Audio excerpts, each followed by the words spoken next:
it won't take long. It will begin immediately. Already the stories that have to be written, the conversations that have to be had, and the attention that will be paid to Florida State's offseason begins right away. There is no just in enjoyment, long-term enjoyment. I mean, really, the offseason, you'll always look back fondly at the season that was, and frankly, it informs all the conversations that we have regarding the program. So, in some ways, it's not over. In some ways, you do get to marinate in the win and the successes and the program's shift towards excellence, and that you do on the heels of success, and it's so much easier, and it informs the conversation in such a positive way most of the time, because now we're talking about living up to a new standard that was set by this season. Now, for this group, the standard was set long ago of winning 10 games and playing for championships and doing those kinds of things. But arriving there now in a position to have that conversation consistently is because of this year. We return to that being the norm and really where you expect to be. And once that is what informs the conversation, then you have got to turn your attention to the roster and ask yourself who's coming back and who's going. Yeah, we'll find out about a bowl game soon enough. After this weekend's championship games are played, we'll all know exactly where Florida State's playing, who their opponent is. And I think it's important to try to get to 10 wins. Everybody wants 10 wins. But I think it's more important when we talk about roster construction and roster retention and recruiting and transfer portal players that are leaving or players that are coming in. And I mean, that's more important because that is, again, a bigger part of sustaining long-term success for Florida State, not just being, a flavor of the month like we were late this year, winners of 5 straight, 4 of those games in dominating fashion. Obviously within those 5 wins were a sweep of your rivals. It's all good news. And I would venture a guess that the superstar of the team, Jordan Travis, would be back. But we don't know it, so we still have to follow that story. It is still, there are questions. I mean, I think it seems obvious he's coming back. But, stranger things have happened, so you'll wait and see. And then I think also we'll look at some of the other guys in which it is sort of in the air. I'm fascinated by decisions, even guys that practice right now. You Jamie Robinson and Fabian Lovett and Jared Verse and all these guys, Dylan Gibbons and all these other guys. Are they going to play in the bowl? I mean, that is interesting. I think in some cases you certainly you'd be very surprised if they did, especially if they're guys that are going to go on to try to make a living in the NFL. There's something to lose there in an exhibition game like that. We've seen it happen with other players before. Some pretty high-profile players, even in a game that Florida State played. I brought up the Butts kid at Michigan, the tight end. His career was ruined. He's in the broadcast booth. I mean, that happened. So, you don't have to look too far to find guys where that turned out to be a mistake. And there are the guys too, Tom, that I would just say, look, man, you don't have anything else to prove. You won't be letting us down. Yeah, I'm not the purist type who says that if you play the 12-game season, you have to play the bowl because you need to prove it to your teammates that you've already proven it, that you're in.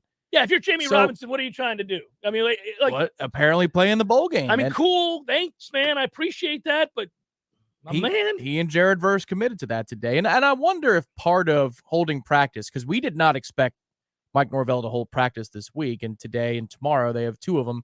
They're very laid back. At least today was. We'll see what tomorrow looks like. I wonder if part of that is to check in on the roster to see who's still invested. And I'm not talking about seniors or potential pros that are going to go to the next level. Just meaning that, all right, guys, I'm sure you're getting calls illegally because you haven't put your name in the portal. That's how this whole world works right now. There's tampering galore. How many of you are willing to show up on a random Wednesday after the 12th game of the season and be invested in what we're doing here in Tallahassee? I wonder if that was part of it. Well, maybe it was, maybe it wasn't. Yeah, if you're an undergrad player that has no intention of going pro, then you're here because you want to play in the bowl game. You got to ready yourself. But everybody else, yeah. Like, for example, I'm overly protective of one Rodney Hill. I like Rodney Hill. I was glad to see him get some work today. I was like, all right. Where's old 2-9? You and I have decided that we're going to do pretty much a daily segment in which we talk about the various segment groups and we kind of project a little bit about what we think is going to happen, or maybe not what's going to happen, but you can speculate based on the numbers, lack thereof, or more than enough, in which you can then say, well, I wouldn't be surprised if. And sometimes that's going to be a projection that makes the listenership happy, that says, all right, that's good news. Other times it's going to be, damn, man, don't put it out there like that. But that's just, this is the job now. It's also part of what you do when you cover a program in the era of the NIL and transfer portal world. You got to speculate based on numbers what you think is going to happen. And we'll do that today. We'll do it today. We'll do the running back room if you want. I mean, I know you're very protective of Rodney. I'm worried for you. I am too. I was glad to see him today. I think you should be worried. He might have been running a play and he heard, "Good to see you, Rodney." And he's like, "Who is that?" That's Tom Lang standing up there at Dick Hauser clapping. There's Rodney. All right, everybody's going 60%, but Rodney's 61. Woo! Oh man. Yeah, it's so weird. Last night, I had a good day yesterday. Worked out at Orange Theory Fitness, came home, made dinner for the family, drank a big tall glass of water, saw a little bit of Golden State and the Dallas Mavericks, took it to bed. Oh, it was great. It was a fun game. Best thing that was on television last night was that game. Went to bed about 9:30 towards the end of that, in the second half of that game. Got up bright and early today, fresh cup of coffee, went and stood outside. Couldn't wait for the rain. Wanted the rain to come down. Hope it rains for 24 hours. Just pours. We could use the rain. We could use the rain, Tom Lang, because it will usher in some cool weather instead of 85 degrees in freaking December. And so I know temporarily we get 48 hours. Don't you rain on my parade. I already looked it up. Now, that said, I did all of that, but then all that was on my mind, because I was kind of recalibrating, all that was on my mind about Florida State was the transfer portal and, kids coming and going. That's all you can really talk about right now. I mean, the bowl game's too far off in the distance. We don't even know which one it is. We don't even know who we're playing. So, I can't talk about the basketball team who are about to get pasted and be 1-8. That number was 15.5. I'd give it. We're terrible. I'll get to it later. They're going to be 1-8, and then they're going to be 1-9 because they got to go play Virginia to open the ACC schedule. Are you going to get to it the way that Conan got to Matt Damon, or no, Jimmy Kimmel got to Matt Damon? Just keep it back over there. Yeah. What do you want me to do? At some point, I do have to turn our attention to that. It's a terrible situation in the making. It's a 2:55 in the afternoon. All right, coming up next. Yeah. No, but it's a terrible situation in the making. I really believe that, and this is something we will take serious. I hate to see a Hall of Fame coach's career in the way that I think it's going to. It's just awful. It's just not a good look, and there are a lot of reasons why too. It's not what a lot of people think, but it stinks, and it depresses me. But back to football for a second. When Sam McCall leaves, right? Okay, now who the hell's shocked by that, right? Nobody's shocked by that, but you got to cover it. We got to talk about it. Good riddance. Have a good day. Whatever. I don't wish you well. That's where we're at. I mean, everybody's going to run to wish a kid well. I don't wish you ill will on him either. Just get out, have a good day and leave. Yeah. The hardest part to me about this whole Sam McCall situation is if you were any good, you would have gotten live reps this year and they wouldn't have cared about the shirt. First of all, precedent last year said so with Kevin Knowles and Amarian Cooper, both of them playing a lot of time in the 2021 season in November. And this year, we really could have used another corner. I mean, Azarie, unfortunately, wasn't as ready as he looked in spring and early fall camp, but he got a lot of run out there because we needed the help. So if you were apt at any point this season, you would have found the field. The fact that he wasn't in the rotation wasn't about preserving a shirt or anything like that, is he flatly wasn't good enough. Good enough. He's also a safety. I agree. So, look, man. Which we could use next year. That room is as healthy as it gets, meaning the locker room. The season that was had as illustrated and spoke to by the players themselves tell you that this is a Sam McCall problem. I mean, look, let's just use the clues that are laid before us, okay? Deductive reasoning. Take a look around. Now, whose problem do you think that was? It's on Sam. So Sam can take it on down the road, and hopefully he finds, for him, I won't sit around worried about it, but hopefully he finds whatever he's looking for. Peace, prosperity. I don't know what that is, but that's where that goes. So $50. It's not a shock. It's not devastating. It's not an indication of a bigger problem with the program, the locker room, the coaches, the players. It's a Sam McCall problem. It's a and he got another at bat when a lot of folks who saw the way he handled it the first time would say, "Oh, so you're wishy-washy, and we've got a week to go, 2 weeks to go in the season." All right, many coaches would have said, "No, you're not allowed back," or if you are allowed back, then you're not going to be integrated into the rotation in terms of practice and reps. You got to go run stadiums. Well, they integrated him right back. He never had to wear the orange jersey. He never had to do any of that stuff. And Coach Norvell went on the record and said, "I was 18 once. I understand." Yeah, you're trying to be understanding. You're giving him another crack at this thing, and strikes out again. Well, Mark Reynolds over here. At least Mark Reynolds hit a bomb every now and again. What I would say. Speaking of bombs, he got blown up on kick return many times this year. Well, because he was jogging. What I would say is that I do get that part of it. I'm not so, I guess, vitriolic in the way that I describe the situation as to ignore the root of it. The levels of maturity at 18 differ greatly. And I understand that, social media tends to it's not social media's fault, it's the person's fault, but they have options to really do damage to themselves that we didn't have. Publicly clowning themselves on the regular by making terrible decisions while filming it for everybody to see it. As opposed to the three buddies you made terrible decisions with after a night at the bar that nobody else saw. Unless it was on a disposable camera. Right. So I get that it is a very different time, and I worry about it for kids today across the board. I've got a 15-year-old soon enough.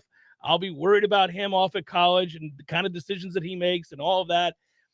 But I also understand that the context clues tell us that this situation wasn't going to be able to be solved. He had decided that he was unhappy, and he wasn't making any progress in practice. We've seen these practices. He wasn't any good at those practices. Doesn't mean he'll never be good. Doesn't mean it doesn't mean he'll never have a chance somewhere. It just means it wasn't going to happen here, and you don't want a cancer in the locker room, and so you move on.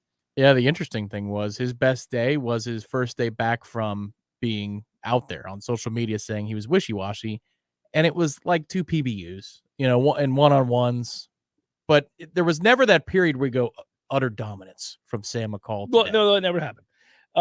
As opposed to Azarie, which, again, unfortunately, the curve got too steep for him, I guess. As a true freshman, no big deal.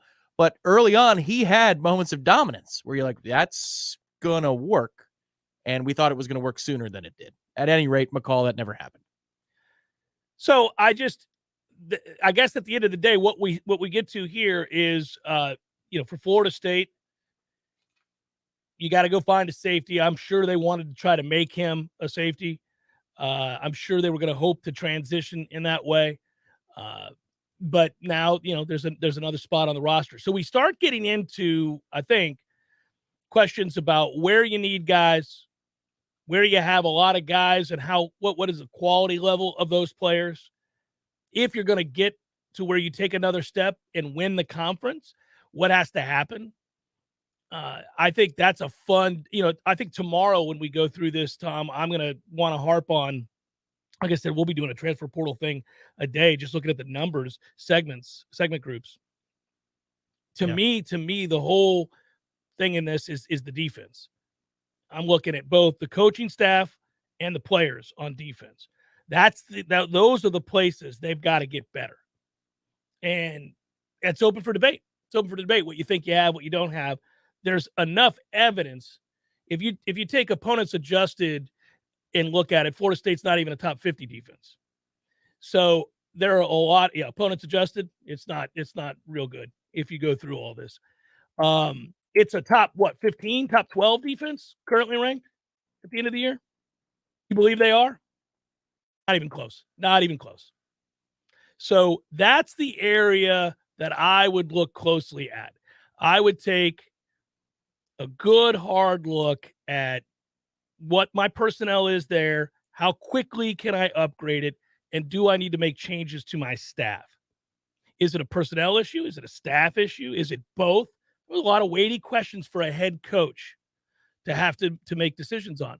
And they're the good kinds of tough decisions. It's why you're paid handsomely, first of all. Which again, I find interesting that you would have a practice today and tomorrow, because typically there's a buffer period between game 12, if you're not playing in a conference championship game, and then bowl practice, in which if you're going to make changes, you're going to do it in that buffer period and not just hold two practices. And I'm not saying in the middle of nowhere. I'm sure there's a purpose. There's great detail in every decision that Mike Norvell makes. It is fascinating, though. I hear you talking loud and clear. You're very surprised by those two practices. Well, let's say they make a change or two at a position coach or whatever level. What were these about? Because to me, this almost sends a signal that you're not going to do that. If you're hosting two practices the week after game 12, I mean, there are teams practicing right now for conference championships. This is usually an open week if you're not playing for a conference championship. So I just find that interesting. I think he wants to keep, to some degree, keeping tabs, as you alluded to, might very well be part of this. But, you finish that last game, you get over the soreness, you do exhale. It's not like they practiced on Monday or Tuesday. I mean, so it's Wednesday and Thursday. Yeah. You gave them a couple days. It was not intense. We had it was scheduled to go 9 a.m. media availability for coach and the coordinators at 11. They broke at 10, and they stuck around with the younger players, and we did not get the coordinator. So I don't know what to make, heads or tails of that. Also, the skies and the heavens opened up, so that might have shortened what they wanted to do. And we got players in the baseball tradition room. They're going to be out there tomorrow? Supposed to be. Yeah. But it might be because that you have the window opening for the portal on Monday. That's the official day that it's basically free agency for college football. Mm-hmm. So it could be a check-in before that so that they can crunch the numbers. I don't know. They can look at the roster and crunch the numbers. They don't have to be out there. I mean, but could a decision be made easier for them because somebody is either a no-show, or you can tell in their body language that they don't even care to be there? Maybe, but I would say this. It doesn't – I mean, look, we're talking about one kid that was a malcontent that wants to leave. I don't think you've got another kid on that roster that's in the same boat as Sam McCall. So I think all of those kids, once it was announced that they were going to have practice, would show up. That's how good a locker room it is. All of them were going to show up. Now, I would bet that 0 of them want to be there. Sure. 0. But you know what I mean? It's not necessarily just about a cancer element in the locker room. It's also about, are they getting phone calls? What's their poker face look like? Because I mean, think about it. If you got a phone call, if you're ex-player here and it's the running back room and the receiver room, and there's another school that's going to guarantee you, I don't know, something close to 6 figures to come play for them, opportunity to play, all those kinds of things, you almost have to go to practice today and tomorrow and act like nothing's amiss. Nothing's wrong. Nothing to see here. I'm a null all the way through and through. And then on Monday, you make your decision. It's a very interesting time. Well, there's no way to gauge how much of that is happening, if any of it. And maybe moving forward, when there is a unilateral rule that is in place governing all of this in college football, you'd have a standard operating procedure. But for now, you don't. So you're right. I mean, certainly there's conjecture and we can speculate, well, maybe they're just trying to keep tabs. Maybe they want to look a kid in his eyes and see where he's at. It seems to me one-on-one interviews would do that. Also, if I'm a kid and I'm getting offered $200,000 over here by NC State or whomever, I don't know that I don't know if I'm going to go through the ruse of pretending that I'm locked in. I think I'm just going to have a conversation. I'm just going to say, hey, man. It's just so damn strange, though, because we talk about it in NFL training camps all the time, and it's inverted because it happens after the year. But, guys won't practice while they're holding out. Derwin James just did it. Before the season started. It's the only thing that you have for leverage as a professional football player. If you matter greatly and are a difference maker to that roster, the only leverage you have is to withhold your ability. Right. And make no mistake, in this situation, a lot of that at least is going on at the behind the scenes level. They were all there today. I saw the guys that were out there, and it was the team that I remember from Saturday night. But those conversations are happening behind the scenes. about NIL and where do I fit in? Where do I fit in, Coach? On the 2D? Well, yes, there as well, but where do I fit in the grand plan? And it wouldn't be coach. I'm gonna venture a guess. We got to take a break, but I'm gonna venture a guess that, and I said this before it all went down, and there are exceptions, of course. You're truly gifted players. A Caleb Williams gets a deal with Beats. I get that, but you're talking about mid-level starters. You know, like the right guard that starts for you, like that. What these kids are anticipating in terms of offers or even retention offers within their own program, I think they're in for a rude awakening. I really do. I don't think there are too many people falling over themselves to give $50,000 to a right guard, unless he's Quentin Nelson. I mean, who's racing out there to do that? I agree, but the thing is, since this is the first window ever, where there's actually a window of time, they've got to learn that the hard way. Oh, everybody's got to go through it the hard way. And then the thing that stinks is that your program, no matter who you root for, is going to see a kid fall by the wayside thinking he's this and he's not, and then you lose a player. And they learn a terrible lesson, right, and start over at a JUCO. Sucks. Jeff Cameron Show, 93.3 Real Talk Radio, Warchant TV.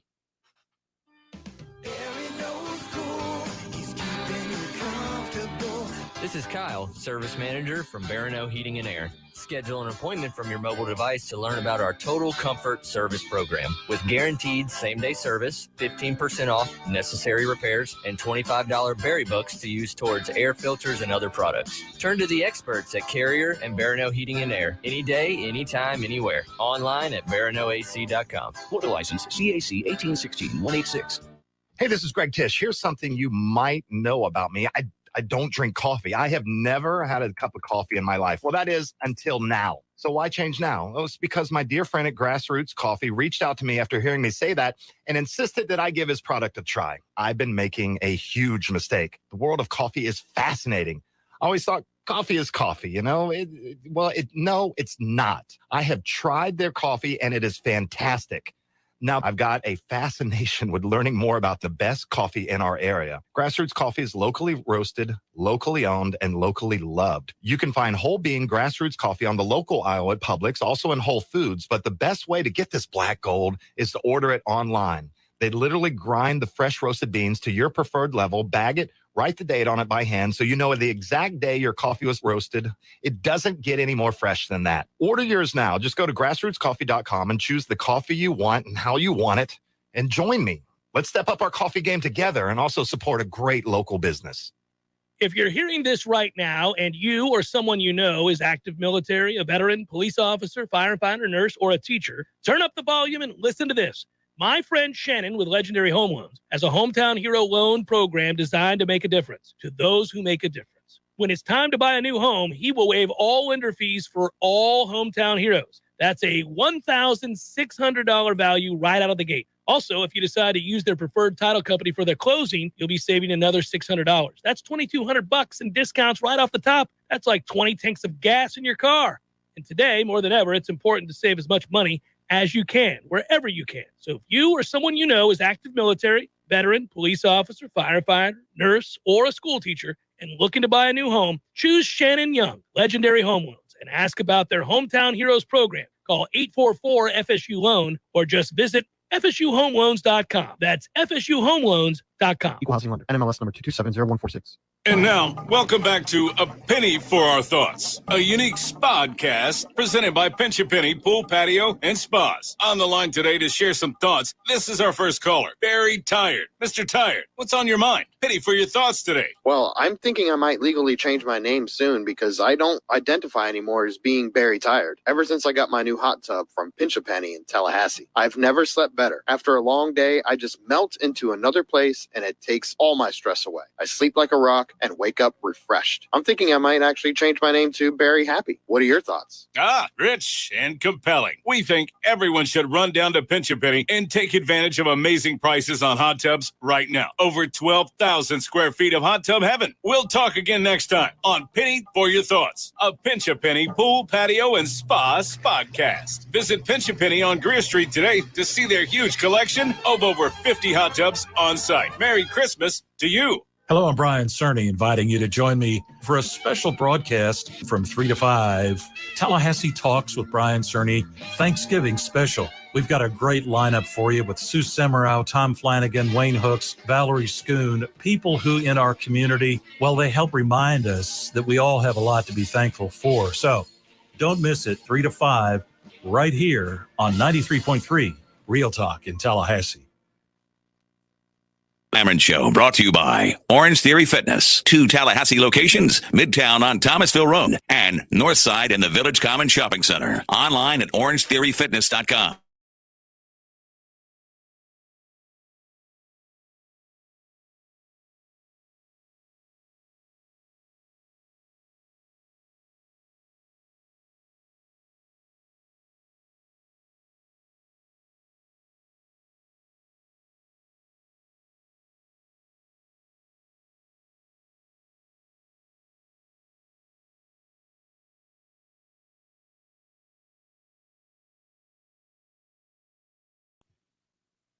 At a segment group where you could expect attrition, where you think that somebody will at some point leave, because I think it's worth delving into, and none of us are going to be 100% accurate on this. You just have to speculate. We're actually speculating solely on numbers. We're not. This isn't about aptitude. It's just how many snaps are there to go around for the number of dudes you have that are relatively talented at the very least. Yeah. So you'll cross your fingers that you keep the depth. I mean, I will say that I understand if you're 4th on the depth chart somewhere and you've got sophomores and juniors in front of you that are all going to be here for some time. I get wanting to ride out and maybe get an opportunity, especially if others are making it clear that they too would like your services. So, you want to start in the running back room or wide receivers? Running back room seems like the most low-hanging fruit. You just got to set up something first. Are you assuming that Trey Benson returns or not? Because that is how this conversation begins. Well, I'm going to assume that Trey Benson is returning. Okay. Now, am I doing that because I would like him to return? The answer is yes, I am doing that because I would like him to return. But I also truly believe he is going to return. Do you also believe Trey Benson will return? Yeah, the comments he made when he was asked Correct. about, he said, I'm still a young man, a young player. That tells me that his head's in the right place and that he knows that his stock can go from a nice running back to one of the finalists for big-time awards next year. Correct. ACC Player of the Year, running back awards, or dare I say it, if he's dominant out the gate next year and he's on pace for 1,500 yards, Florida State's high profile enough that you could be in the talks for the big award, the big one in New York. Yeah, I think that's the high end, but I certainly think he'll be all conference and maybe an All-American, and I think he can elevate his stock into the first couple of rounds. So we're going to assume Trey Benson comes back. He is a redshirt sophomore, if I recall correctly. So you have that. Here's a guy that I wonder about, and I would speculate about Trayshawn Ward. Would you be surprised if Trayshawn Ward left? Absolutely not. Me neither. Especially if we're going to enter the exercise and say that Benson is returning. I think that decision from Trey Benson has a direct effect on what Trayshawn Ward is going to do. Yeah, and I like Trayshawn Ward a ton. We've got nothing but great things to say about that young man who's worked so hard to put himself in the position to where he's earned so much. But if he were to go somewhere and be the guy, I would completely understand that. I also wouldn't be surprised if he came back. He's been such a good team player and hard worker and all those things. I wouldn't be surprised either.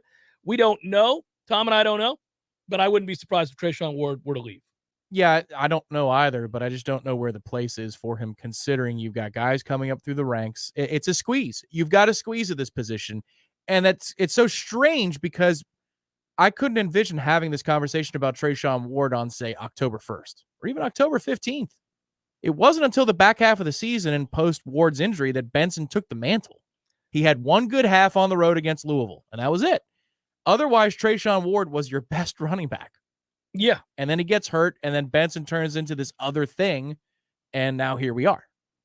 So you got to remember, too, as we do this, Tom, that you have the Penn State transfer as well. This is the most confusing part. It's the wrench in this whole machine. It's hard to figure because Keziah Holmes is here, and he's got several years of eligibility. And he sat out this year, 2022, so he's going to be available. When you go down the line of this position group, it's really tough to figure. I would tell you that I would guess that Lawrence Toafili will be back for certain. If we're going to speculate on this, I would tell you that I think Toafili will be back because I think he plays a large role in the mixing and matching of pace and size. And this offense is perfect for him. Yeah, it is. It is. They throw to him a lot, too. They isolate his position against linebackers and safeties. You're going to win that. He can, in a pinch, line up at slot receiver. So if you want to confuse a defense or a coordinator with what you have personnel-wise out there, you can line him up at slot, and you're not giving up on a play. Right. It's not like lining up a quarterback at Correct. receiver. And, he is very useful to this offense, and he loves Norvell. So I would think he'd stay. Yeah, I think he stays without question. Now, do you want to – I don't know that we're going in any particular order here. Do you want to go now to your guy? Not yet. Okay, you want to go C.J. Campbell? It's a very emotional conversation. I got to gear up for it. So you want to do C.J. Campbell? C.J. Campbell, he'll be a redshirt sophomore next year. I know, and that's hard to imagine too. And he's a nice player. He is. Yeah.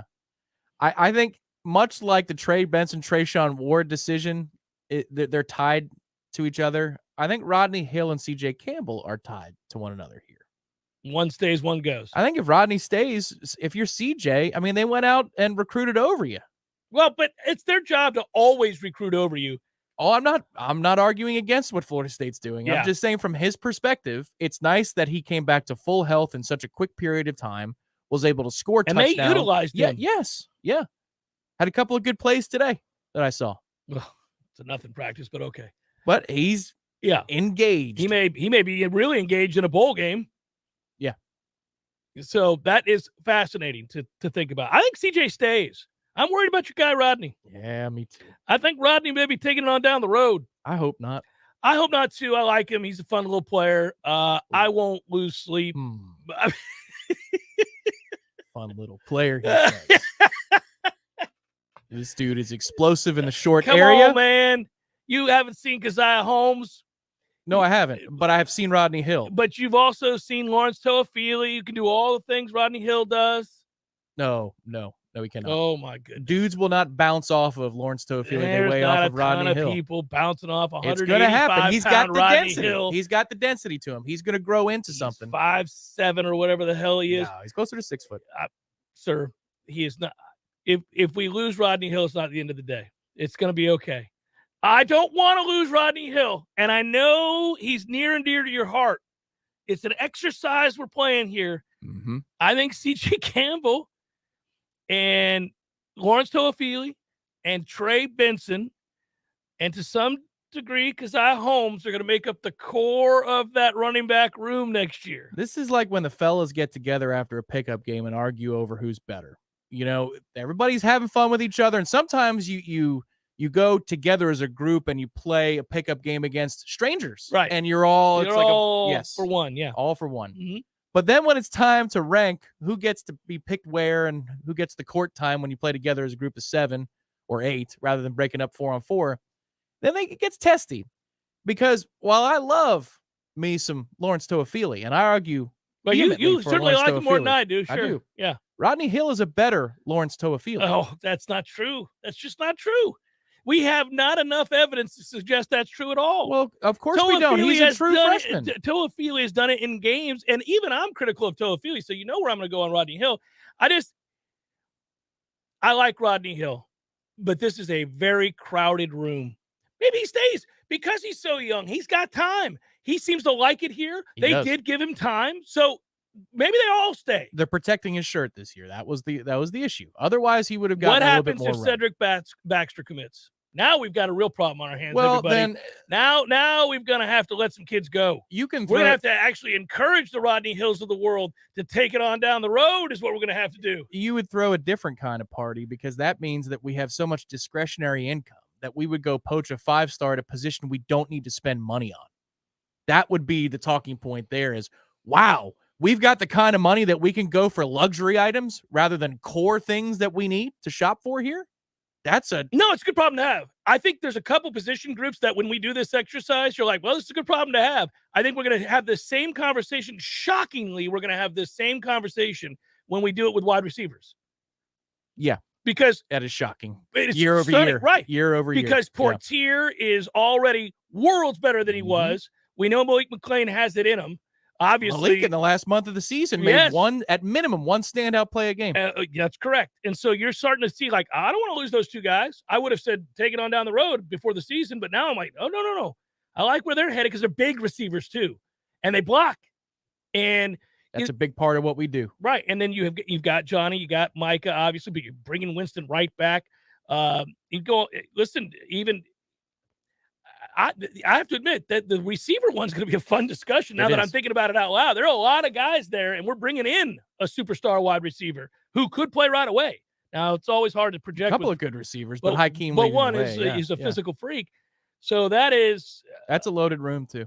It is. That's a really loaded room. These are good. I'm not saying get rid of Lawrence in exchange for. I think Rodney. You are. It sounds like you are. No, you can keep both because they're years apart. They are years apart in eligibility here. Years. And the coaching staff is telling you, sir, very loudly and clearly that they believe that Rodney Hill is a better version of Lawrence Toafili because they did preserve his shirt. They want to maximize the time that they have with him. Well, also they had 3 guys to start over him that were better options. I mean, they could have played him more. They didn't need. They could have played him on special teams. They could have had him a kick return. They could have had him somewhere else. Listen, we're not going to do the thing where if I say a guy should move on, it means I think he's useless. I'm not saying that. I'm saying that you got a full room of guys. Some are of similar talents. Somebody's got to take it on down the road. I'm not losing as much sleep over Rodney Hill as you are. I'm just saying that's the only difference in our debate here. That I took a little bit of offense to the idea that Rodney Hill is not a better version of Lawrence Toafili. That one hurt. That one hurt a little bit. Well, I think they are different. I do think they're different players. Toafili's almost a wide receiver. He is. So I grant you that. They are different players. And if we're just talking about pure running back, okay, I'll side with you on Rodney Hill. Just pure running back. But I like guys with versatility. So I got a text from Ira, and this is the time of year where I'm thinking, somebody entered the portal? Somebody, while we're in the middle of the conversation. Okay. Yeah. Well, was he siding in on a debate here? He might have been. He's weighing in? He might have been. Well, I'm not going to die on the hill of Lawrence Toafili. That'd be hill number 9. Because the guys got mad at me earlier than a year where I was like, I will fight to take hill 29. We're going to take hill 29. Over me and my hill brigade. 9, you guys go take that hill. That's where we're going to take that hill. You going to take it over hill 22, hill 26? What a great nickname. Serendipitously, hill 29. I know. Rodney Hill 29. All right. You going to take him over hill 26, hill 22, hill 8? I don't know. Certainly you're not going to take him over hill 3. Well, hill 3 is the most important hill in this grouping. The Holmes idea, the Holmes acquisition to me is just strange. It's strange. You didn't have to do it. So he better be good. He's from Titusville. He wanted to come on home. I know, but I'm saying he didn't. Again, a luxury position. This offense is going to make an above-average running back look It's not great. like Penn State doesn't have good running backs, though. This is a little bit like the Gibbons situation where you get a running back coming from Penn State. You're like, well, okay. If you're threatening me and my little nest over here that includes the Rodney Hill, yeah. You better be good. You better be damn good. Well, he's a lot bigger than Rodney Hill. So they may be very different guys. I'm not talking about height. I'm talking about weight, thickness. Yeah, 210. Oh, no, Rodney will grow into about 205, 210 at minimum. As soon as I give you the discrepancy, you're like, well, now, wait a minute. He's going to hit the weight room. Have you been talking to Rodney about the things he's got to do? Rodney is not slight.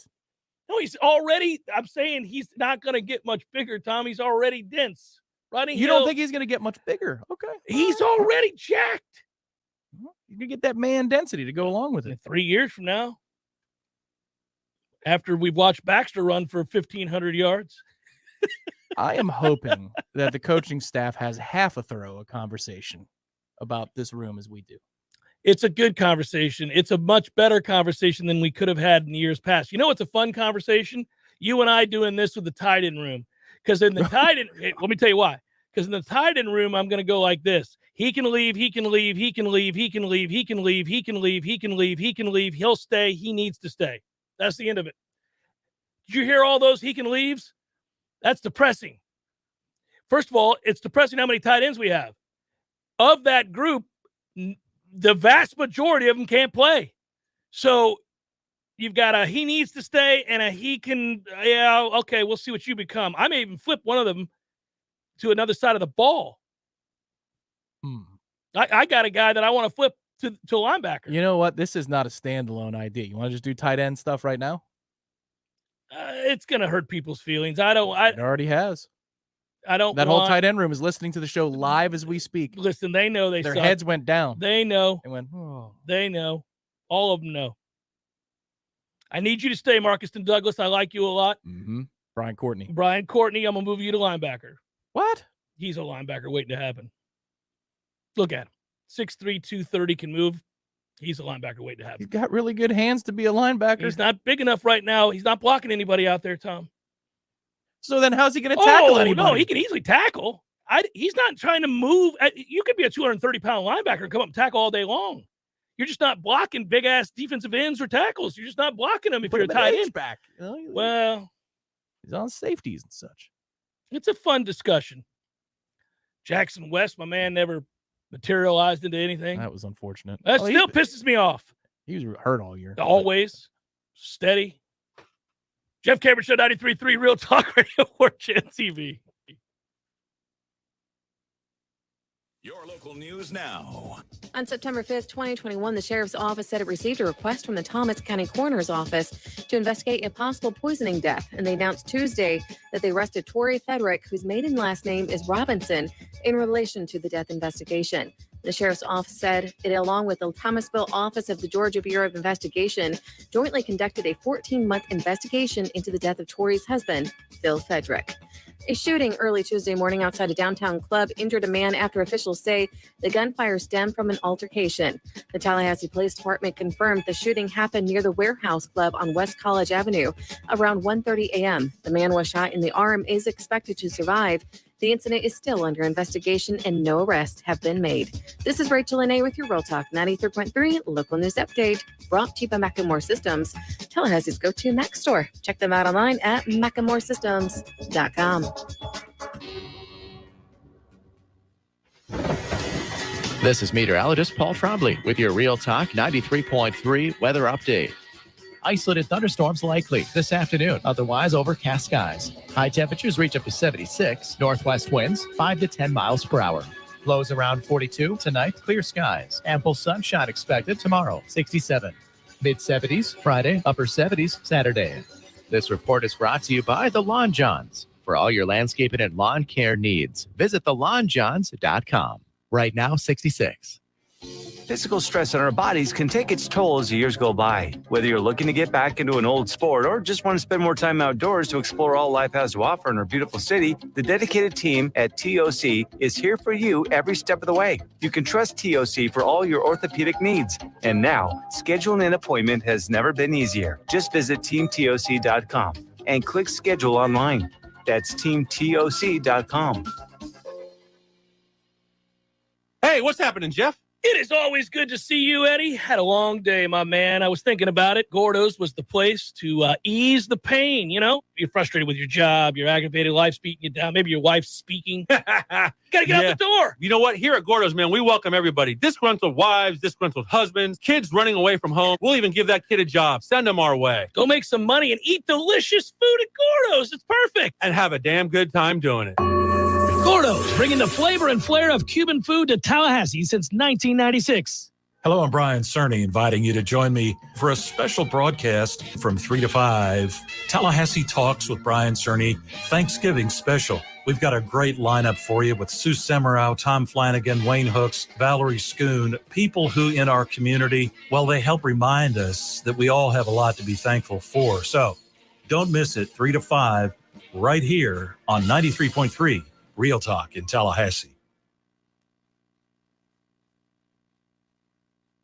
The Jeff Cameron Show, brought to you by Orange Theory Fitness. 2 Tallahassee locations, Midtown on Thomasville Road and Northside in the Village Common Shopping Center. Online at orangetheoryfitness.com.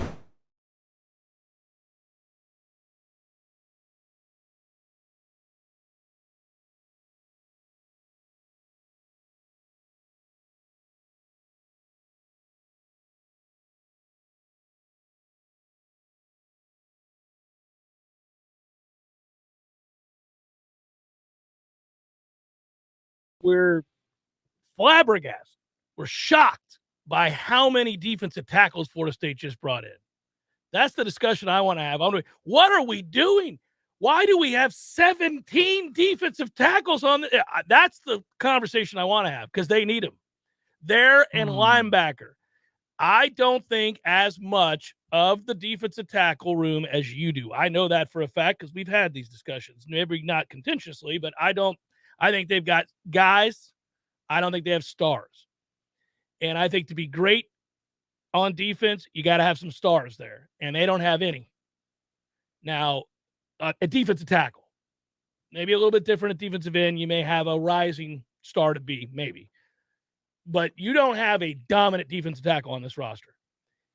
And not a game-changing guy. Not a guy that dudes are, when they're prepping, when they're in their offensive line meeting talking about how they're going to double team and how they're going to do these things. We don't have that guy on this roster. And your better defenses, it's true. Ira makes the point that, look, in college football, you don't see too many dominant defenses anymore. Last year's Georgia team being the exception, and they had like 15 dudes go to the league. It is freakish. But here's what I would say to that. I want to be Georgia. We're aspiring to be that. That's who we were forever. They weren't a damn thing post-1980 forever. Now they're there. Now they're that. That's where I want us to be.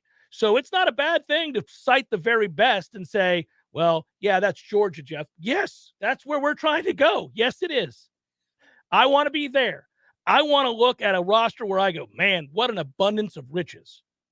Knowing that there are going to be some games in college football where it gets schemed up against you by an elite offensive coordinator and a good quarterback that you're still going to give up points. Georgia's given up plenty of points to teams. It happens.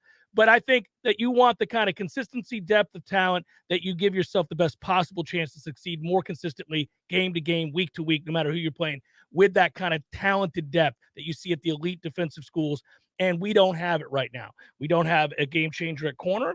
We don't have a game changer at safety. We sure as hell don't have a game changer at linebacker. And we do not have a game changer at defensive tackle. All the help we need is on the defensive side of the ball.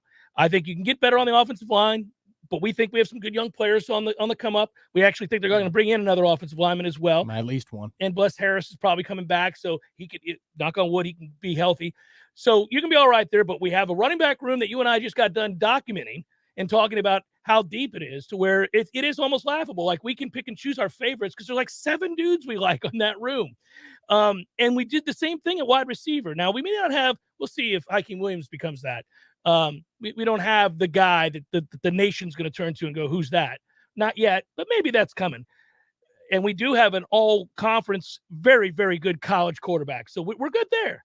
It's all over there, man. It's all over there. For us to go from 9 wins to winning the conference to being an 11-win type team going to the college football playoff, I think that the personnel on defense, perhaps some of the coaches on defense, that's where we got to see upgrades across the board. And that's where I hope they spend the vast majority of their time, is looking at who can I get that is a top-tier Power 5 dominant defensive player. Which is why when you said, what if Baxter joins the fray, I'd say, man, I'll be skeptical if he were to. And Director Matthew does some work on the Texas side of the operation for the parent network.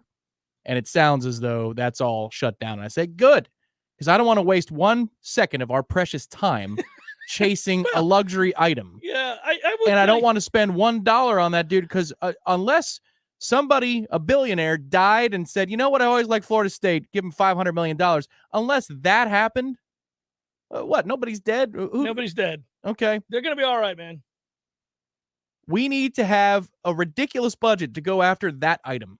There, as to your point, how many other positions are we in desperate need of upgrades to go take the next step? They're on defense, man. They're linebackers, they're defensive linemen, they're corners, they're safeties, they're defensive players. That's what it is. It would be like you're the number one offense in the NFL, you're the 32nd ranked defense in the NFL, and you've got $60 million in cap space in the offseason. I better not see one damn dime go to anything for the offense unless it's an extension. I was going to say, or a transcendent player. I can't get better than first, and I'm 32nd. And so I want all that money to go to defensive upgrades. Now, Florida State's disparity is not that great. But when you want to get into the conversation you're having, which is legitimate college football playoff contender at a 4-team threshold, then hell yeah. Yeah. Spend your money on the defense. Yeah. Go lots of it though. But even if you're not that, even if you're just us right now and you want to be a conference champion, you'd like to compete to win the Atlantic Division of the ACC, you're going to have to do a lot better up front than us. We're not. That's just not an elite group. It's not. And they can dominate bad offenses, and they can hold up against decent offenses, but they're not getting shutdowns and big stops against really good offenses. And they won't anytime soon until they get better players and a better depth of those players. That's the whole thing. Hour number 2, fourth cup, sit with.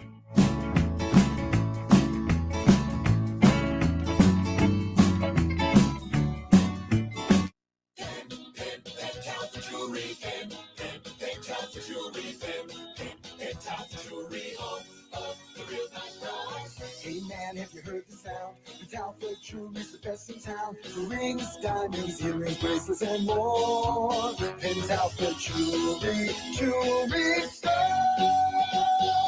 When was the last time you randomly did something nice for someone that means a lot to you? Now, I say this every day at the end of my show for everybody to be a better person today than you were yesterday. Well, one way to do that is to drop into Penn Talford and get a gift for someone who deserves it. It'll brighten their day, their week, maybe even their year. You don't have to wait for a holiday or special occasion, so don't wait to go check out a true local gem serving Tallahassee since 1988. Now, sing along with me, and I'll see you at Penn Talford. Penn Talford Jewelry, Penn Talford Jewelry, Penn Talford Jewelry, home of the real nice guys. Car accident? Call 777-7777 for Basic Brooks. Choose Hearth and Patio for custom fireplaces, maintenance, outdoor grills, kitchens, fire pits, lighting, and so much more. Check out all of Hearth and Patio's options online at hearthpatiotallahassee.com. Hearth and Patio, they keep the home fires burning.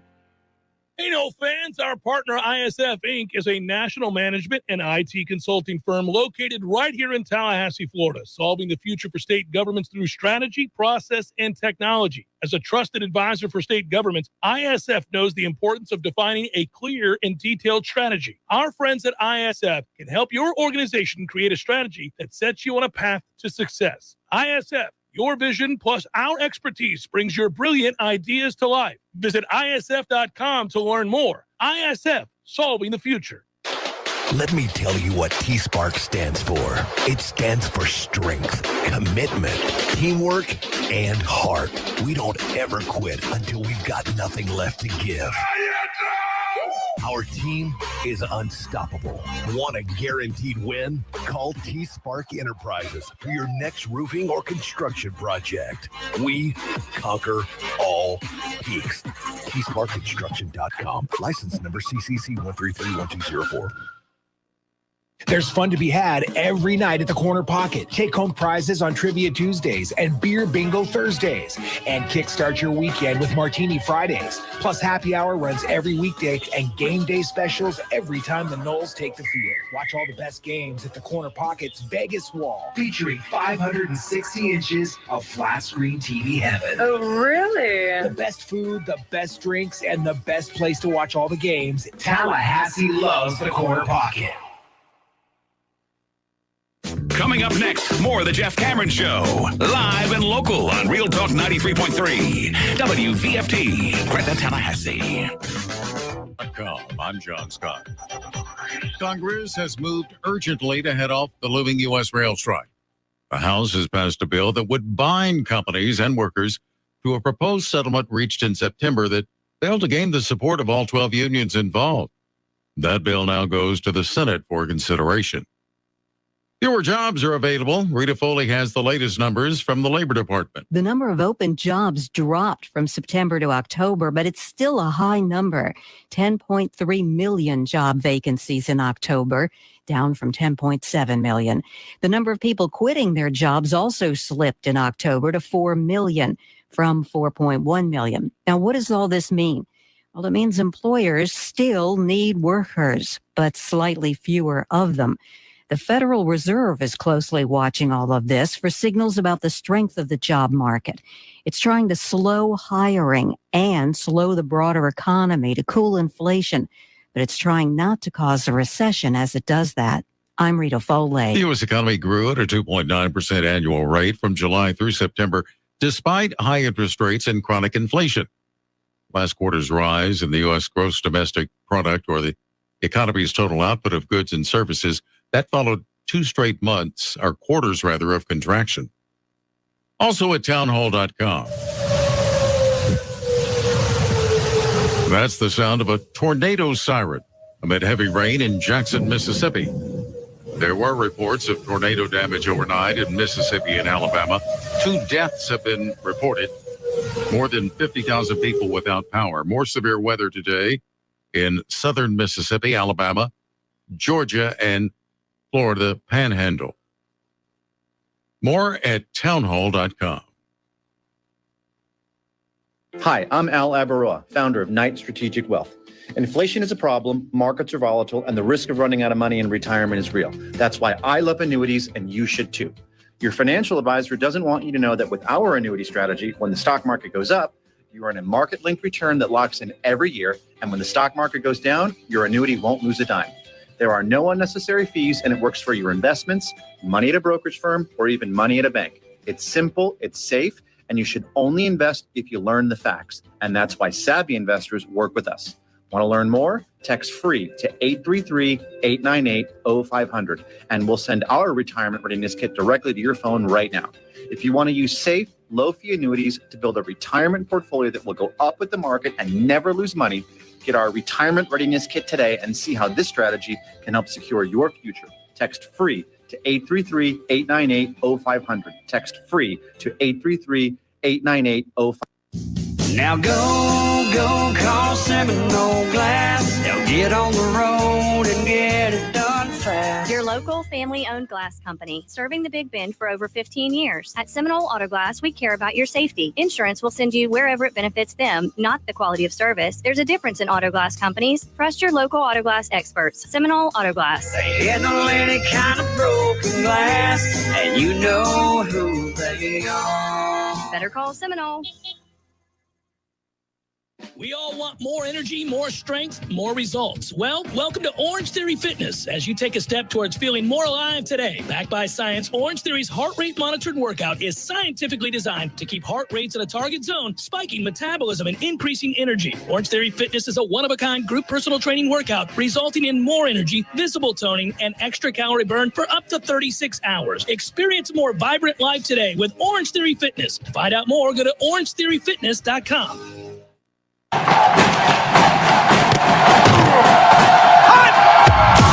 Broadcasting live from Florida's capital city, this is the Jeff Cameron Show, brought to you by Orange Theory Fitness on Real Talk 93.3. Now, stop what you're doing and listen closely. It's time for the Jeff Cameron Show in 5, 4, 3, 2, 1.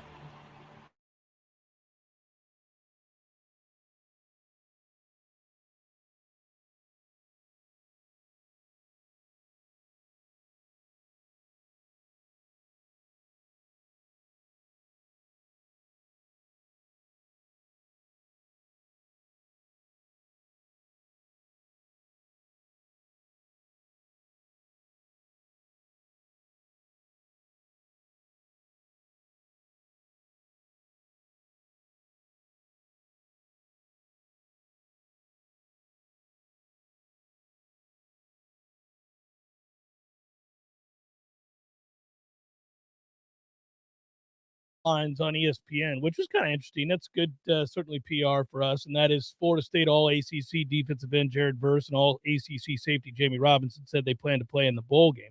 We mentioned it in passing, and then you and I went straight into how many of the players we'd like to see stay, who's in jeopardy of moving on, who do we want to bring in, Sam McCall's decision, all of that. I mean, I am admittedly, I'm hyper fixated on the future already. Yeah, if it makes the home page of a website like that, it must be a slow news day, but that's Yes. fine. I will take every piece of positive PR this program can get. Yeah, we've been on a roll lately, and that is very positive. Verse said, quote, "Through everything, I plan on playing in the bowl game no matter what. Try to give my best effort. I'm still deciding what I'll do for the future." I assume that quote has more to do with his professional football future as opposed to the bowl game.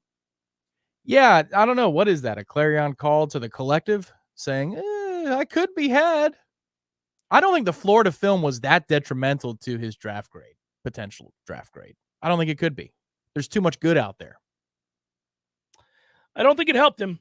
No, but that one performance can't undercut all of the other stuff against good offensive fronts, real programs. Yes, I agree. I'm wondering, I don't know what's real and what's not real. The offseason, they spend so much time with 15 different mocks that you could see Jared Verse go from 15th overall to third round, or you see him go from third round to second round to first round, back to second round, back to, late second, then to early first, then the mid second. You're like, what the hell? I mean, you can go a lot of different places for these mocks now. Everybody's got one. And I would like to find out what the NFL thinks of him.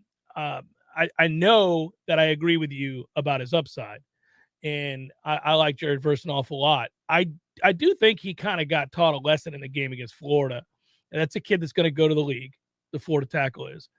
And, if you get a guy that's big and technically proficient and with good feet, I mean, and you will, by the way, every week on Sundays, it would give you pause. If Jared wanted to come back, I'd respect his decision. I would totally respect his decision. Well, let me ask you this, though. Let me ask you this, because this is where a game like that might have an impact on his decision. What if you were going into that game kind of a late first guy because people thought you needed to get a little stronger, a little bit bigger? You're still pretty young, and they want to see you incorporate some more moves, some things other than speed. Okay. And they say, well, I'd like to, and then they see that game and they see a big tackle really kind of having his way with him. And you begin to look like maybe you're going to drop into the second. Well, if you come back and you get stronger and you get better and you take the lessons you learned from this year and you add to your repertoire, which I think he would, because he's a tireless worker and he's dedicated to his craft and he cares deeply. And he's on the record of saying he wants to be the best. So I don't ever worry about that with him. Now, you got to weigh that with injury risk and everything else. But, if you think, oh, man, there's a real chance I'm going mid-second, and if I come back, I'm going to dominate this league. I'm going to be bigger. I'm going to be stronger. I'm going to be more explosive. I'm going to have more moves, and I'm going to go top 10. Well, the difference between the money there is significant. Yeah, it's very significant. It's just so maybe you would. It's kind of like a more dangerous version of Deal or No Deal, though. The $1 million briefcase is there. Yeah. You got 3 left. There's the $1 million, $150,000, and like $10. And the call you're getting, I'm gonna give you $10. The call you're getting is a good one. They're willing to give you whatever it is, $200, $225.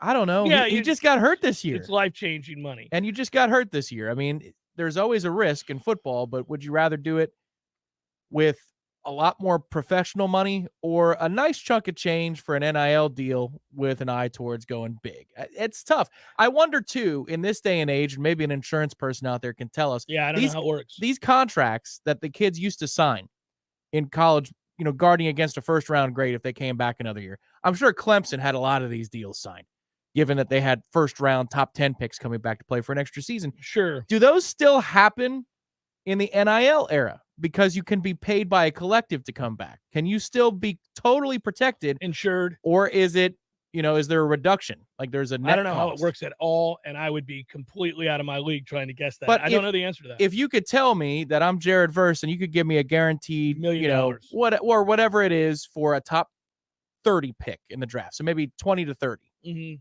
and I get an NIL deal, and I'm shooting for the moon to be a top 5 or top 7 pick, maybe. But short of that, personally speaking, I'd take it on to the league. I've already been banged up once, and that could have been an ACL that night. I might just want to go get my money. So the defensive ends that are going to go in front of him are Will Anderson, who may go number 1 overall, obviously, out of Alabama. By the way, he's not had a good year. But that doesn't, that's not going to change his status. Miles Murphy will go in front of him, the kid from Clemson, who's also not had a great year. Clemson's defense in general has not had a good year. Tyree Wilson, the defensive end from Texas Tech, projected in everything I see to go ahead of him as well. I have not seen him play a lot, but obviously plenty of people have. Mike Morris is a guy at Michigan. Michigan's got a very good defense. Those guys are all considered to be players that would go ahead of Jared Verse. Verse is in the next couple after that. It changes depending on where you're looking. Some people would tell you that Verse is maybe one more guy down than that. So that places him, depending on, I pulled up 4 right here just for the purposes of our discussion. That places him around 4th or 5th, worst case scenario, 6th amongst the defensive ends. Again, that list would look like this. If you take all of those, Murphy, Wilson, Morris, Ohio State, Harrison, Verse, maybe the kid at Kansas State, Azuma. He may go ahead of him.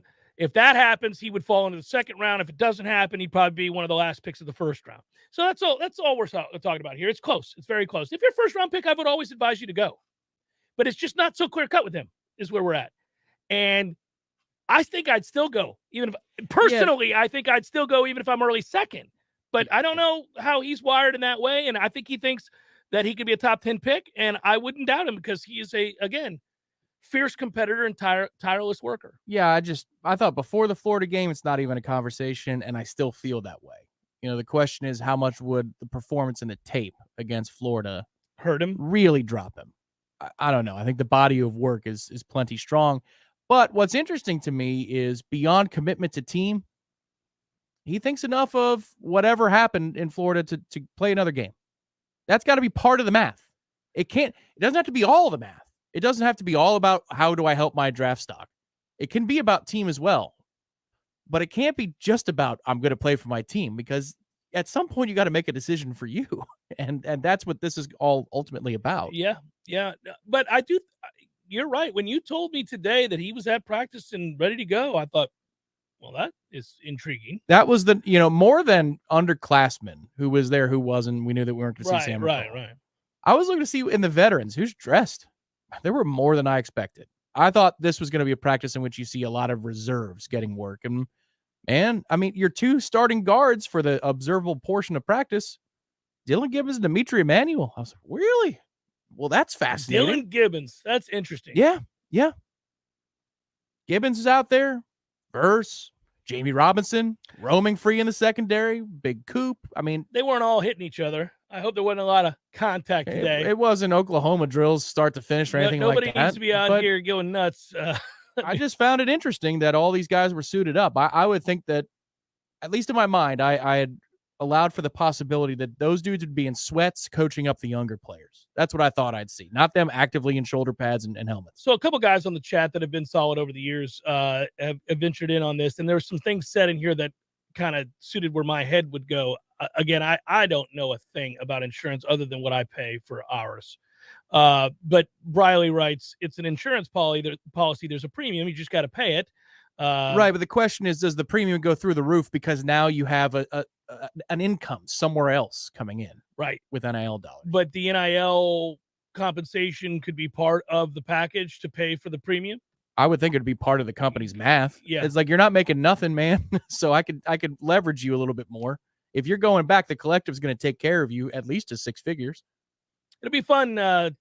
This is going to end up being just nuts. We're going to be like, what?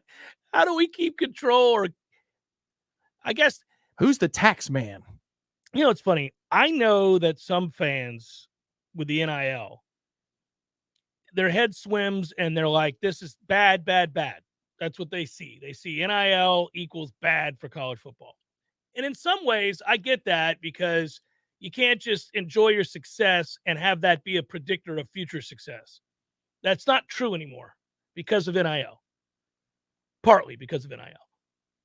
On the other hand, Florida State has benefited more, if not certainly as much as anybody in the NIL era, in the transfer portal era. Yeah, that's a different conversation, but it has changed things because how quickly you could change a room and how quickly you could become competitive in a segment group where you weren't competitive at all. See wide receivers.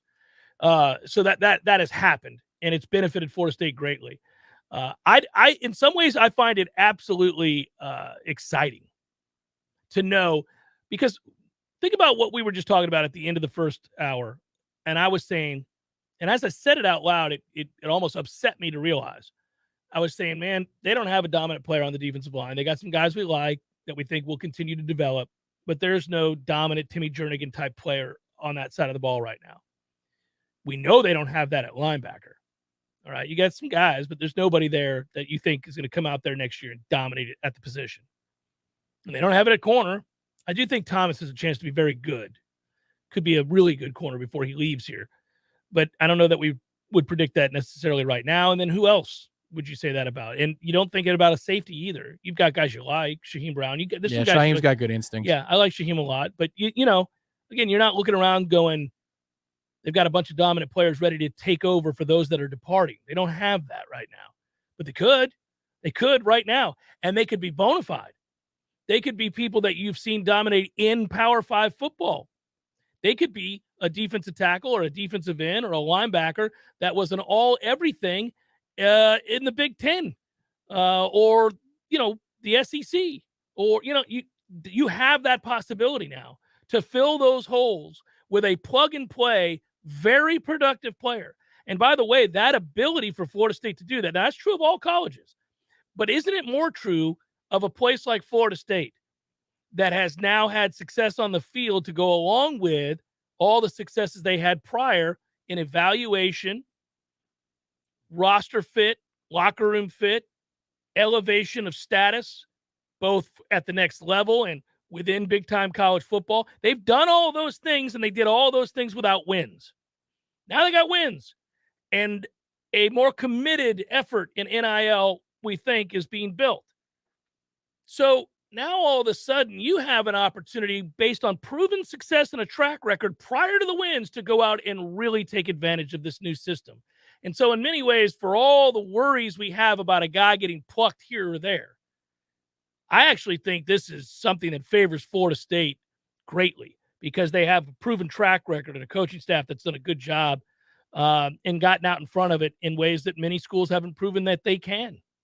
I agree. So far, it's tilted our way. I could see that it goes back the other way in a given offseason. Like, so you win some, you lose some over the course of 10 off seasons. The thing, I'm not worried about NIL one bit and how it affects college football. It's just more honest now than it used to be. It's more out in the open and transparent. It is that you could transfer, you get a freebie for the moment that you join, a roster and a program. So you're a true freshman, you don't like where you want to be, you could just transfer and you could be playing for the arrival the next fall. You can. I don't like that. I think it needs to be tied into multi-year scholarship offers or single-year renewable scholarship offers. Yeah. Just all like scholarships back in the day used to be yearly renewable. And we had this discussion 7 or 8 years ago about fully guaranteed multi-year scholarships because the players weren't getting enough. Remember that? That was a huge. There was the stipend discussion, then there was the multi-year scholars. Yeah. And fully guaranteed 4-year scholarships. Yeah. I think that's a choice that you should present to a kid on signing day. Do you want to sign a 1-year renewable or do you want to sign a multi-year? Because if you sign a multi-year and you want to transfer after one, you got to sit out. But if you want to sign a 1-year renewable, you have the flexibility now to go at any point that you want to go under the current rules. But you've got to have that check and balance here if you're a coach trying to build something over a long period of time. Yeah, it's awfully hard to do now, but it's also inexcusable in the era of the transfer portal to have any one segment group remain poor for long periods of time. It should never happen. So you can hold coaches' feet to the fire a little bit more than you could in the past. Oh, I'm all for that. I'm not Yeah. only the coach kind of guy.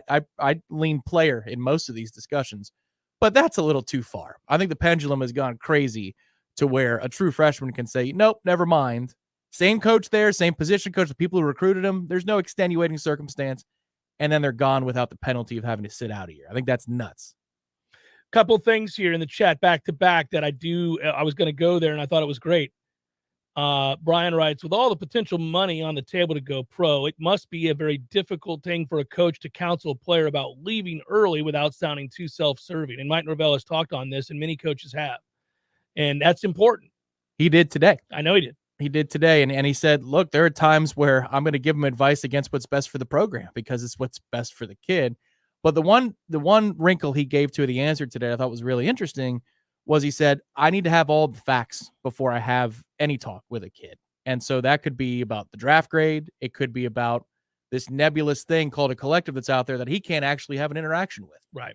All of the relevant facts have to be presented before you make a recommendation. Because if you don't do that, then yes, all you're doing is acting in your own best interest. I think it's listen, if you don't think a reputable man is leading the program or is at the helm of a segment group, then yeah, it would be easy to say, or if you think he's a low character person, it would be easy to say that it's difficult for a coach to do it and not become a self-serving event. However, I don't think that there's anybody in their right mind who expects to have a reputation that will serve them well over time, that could look a kid in the face who they knew was projected to go in the first round, and you knew that kid's background and they needed money or whatever it might be, right? You had their best interest in mind, that you could ever say, yeah, come back.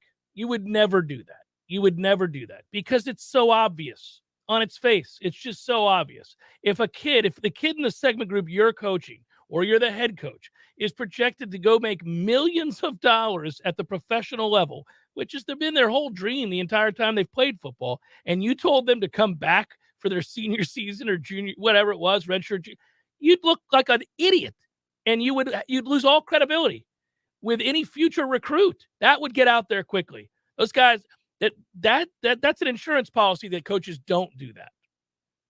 You really couldn't. You'd lose your reputation immediately. Jeff, would you move Brock Bowers to linebacker? No. But if we're going to call a certain tight end on our roster anything close to an equivalent to Brock Bowers, well, then I've just missed all of these practices all along. I don't know how I overlooked that we had a Brock Bowers waiting in the wings. Please. We don't. I hate to say it. We don't need a Brock Bowers. We need a guy that's half the talent of Brock Bowers to be in that tight end room. That'd be nice. Florida man in Texas, based on the keg stand performance of Jeff, how much NIL would he need to play linebacker? Thanks, Florida man in Texas. It was a good keg stand. It was a good time. I hope we get to do more. Gene proposed a certain number, I guess. 11 wins and conference championships. I think that's yeah. You can't lower the bar. We've got to raise the bar. That's what the greater discussion is about right now, is what has to be done for us to take the next step. It was a good atmosphere out there, too. It was fun. Everybody was in a great mood. Yeah, and how could we not be? Jeff Cameron Show, 93.3 Real Talk Radio, Warchant TV. Clean, renewable energy means fresher air, healthier residents, new green jobs, and a stronger, more resilient community. How we get there is up to you. Share your input today to help shape the Tallahassee of tomorrow. Take the Clean Energy Survey at talgov.com. And now, welcome back to A Penny for Our Thoughts, a unique spodcast presented by Pinch A Penny Pool, Patio, and Spas. On the line today to share some thoughts, this is our first caller, Barry Tired. Mr. Tired, what's on your mind? Penny for your thoughts today. Well, I'm thinking I might legally change my name soon because I don't identify anymore as being Barry Tired. Ever since I got my new hot tub from Pinch A Penny in Tallahassee, I've never slept better. After a long day, I just melt into another place and it takes all my stress away. I sleep like a rock and wake up up refreshed. I'm thinking I might actually change my name to Barry Happy. What are your thoughts? Rich and compelling. We think everyone should run down to Pinch a Penny and take advantage of amazing prices on hot tubs right now. Over 12,000 square feet of hot tub heaven. We'll talk again next time on Penny for Your Thoughts, a Pinch a Penny pool, patio, and spa podcast. Visit Pinch a Penny on Greer Street today to see their huge collection of over 50 hot tubs on site. Merry Christmas to you. Car accident? Call 777-7777 for Basic Brooks. Hey, this is Greg Tish. Here's something you might know about me. I don't drink coffee. I have never had a cup of coffee in my life. Well, that is until now. So why change now? Well, it's because my dear friend at Grassroots Coffee reached out to me after hearing me say that and insisted that I give his product a try. I've been making a huge mistake. The world of coffee is fascinating. I always thought coffee is coffee, you know? No, it's not. I have tried their coffee and it is fantastic. Now, I've got a fascination with learning more about the best coffee in our area. Grassroots Coffee is locally roasted, locally owned, and locally loved. You can find whole bean Grassroots Coffee on the local aisle at Publix, also in Whole Foods, but the best way to get this black gold is to order it online. They literally grind the fresh roasted beans to your preferred level, bag it, write the date on it by hand so you know the exact day your coffee was roasted. It doesn't get any more fresh than that. Order yours now. Just go to grassrootscoffee.com and choose the coffee you want and how you want it, and join me. Let's step up our coffee game together and also support a great local business. Hi, this is Jamie McClenny from Trek Financial in Tallahassee. Managing downside risk in your portfolio is one of the biggest challenges that you'll face in retirement. Trillions of dollars in stimulus from the Federal Reserve and D.C. politicians, combined with zero interest rates, have propped up financial markets since the financial crisis ended in 2009. The Fed recently ended quantitative easing and has started to raise interest rates at a time when the global economy was already slowing. Have you considered what another 50% correction in the stock market would do to your retirement plan? If you're concerned about where this all might be headed and would like to find out about the potential benefits of an active risk management strategy for your portfolio, give me a call at 850-900-5200 and schedule a time for a review of your portfolio from an active risk management perspective. Make Jamie your first call for a second opinion. Investment advisory services are offered through Trek Financial, LLC, an SEC-registered investment advisor. We all want more energy, more strength, more results. Well, welcome to Orange Theory Fitness as you take a step towards feeling more alive today. Backed by science, Orange Theory's heart rate monitored workout is scientifically designed to keep heart rates in a target zone, spiking metabolism and increasing energy. Orange Theory Fitness is a one-of-a-kind group personal training workout resulting in more energy, visible toning, and extra calorie burn for up to 36 hours. Experience a more vibrant life today with Orange Theory Fitness. To find out more, go to orangetheoryfitness.com. The Jeff Cameron Show is a production of the Warchant.com Multimedia Network. Check out Warchant.com today for the latest news inside Florida State athletics. That's Warchant.com. Now, back to Jeff on Real Talk 93.3.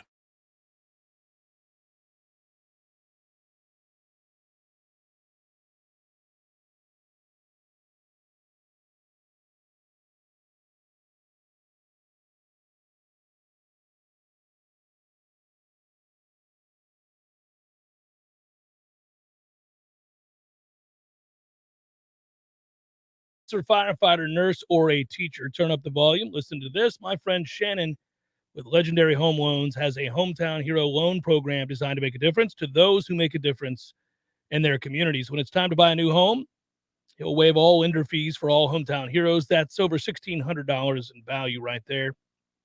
If you decide to use their preferred title company and for the closing, I should say, you'll be saving another $600 plus. So right off the bat, we're over $2,000 in savings.